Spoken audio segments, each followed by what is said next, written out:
I don't remember picking up a rope for the first time. I grew up in the household where practice equals perfect, and the more you practice, the better you are. You rope the dummy 100 times before going to bed, and you catch it every time, or you start over at 1. I was roping a lot.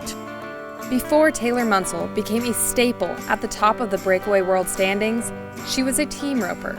She practiced and competed so much as a kid that a shoulder injury almost ended her career before it even began. I was playing basketball, and that's where I really started to notice it. I could tell a perfect shot because it comes off your fingertips.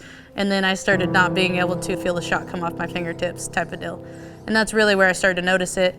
We started going to doctors, and of course doctors were like, you're a girl. Girls don't have these issues. Girls don't develop this kind of muscle. They can't have this.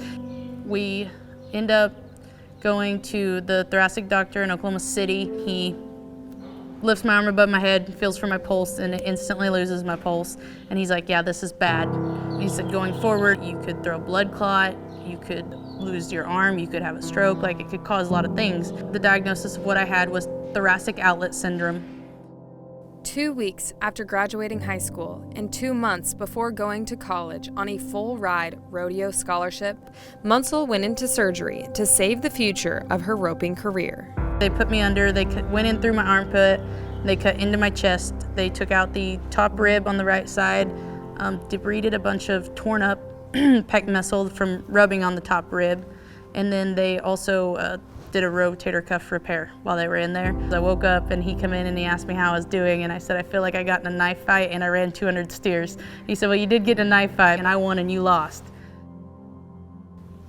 I was not so much worried about rodeo because breakaway wasn't a pro rodeo sport at the time, or pro rodeo event, but I was on a full ride rodeo scholarship and I couldn't afford college without that scholarship. Stockton Graves, the rodeo coach at Oklahoma State University, upheld Munsell's scholarship despite the injury, but he asked that she focus on breakaway roping rather than team roping. Munsell had to relearn how to use her shoulder and how to master a new event. She returned to roping just 6 weeks after surgery rather than waiting the doctor's recommended 6 months to a year. Working out and having shorter, more intentional practice sessions in the arena helped make this possible. Nothing would stop her from entering rodeos. One of the best things that happened to me, I was going to an amateur rodeo and I was hauling with a guy from Alva. His name's Joe McCubry, and he had had an issue where he had had a surgery or something, an injury, and they said, all you'll ever be is about 75% or something. And that's what the doctors had told me with mine. They said, you'll only ever be 75%. That's your best you'll ever be with your shoulder. And he said, yeah, they're talking about the average person, and you aren't average. That just opened my mind so much to it, and that this didn't put a ceiling on my capability at all. With my shoulder, I don't think I'll ever be 100%. There's tons of issues with it still, aches and pains and still nerve damage and whatnot. I still don't have full feeling in the arm.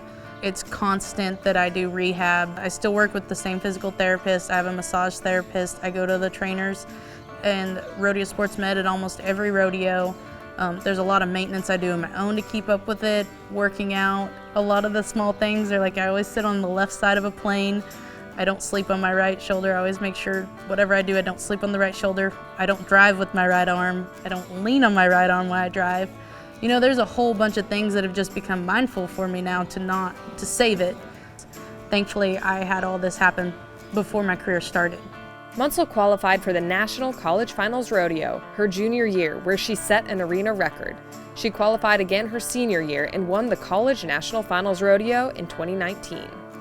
And then I started to enter the big ropings, and then it was the American added it, and I got to go to the American, and I won second, and I got paid more than I'd ever been paid, ever thought I would get paid for running one calf in my life. And I was like, hey, I could do this. I could do this in the future. I could make a living with a rope. She has had an unreal winter run. She wants to carry it into Salt Lake City. Taylor Munsell took the lead in the go-round as well as performance number 8. You should be proud of your performance today. 2.4 earlier today, 2.4 again. You're now leading the aggregate. She just won the Reno Rodeo, 2.8 seconds for Munsell. Taylor Munsell has gone on to qualify for the National Finals breakaway roping 4 times.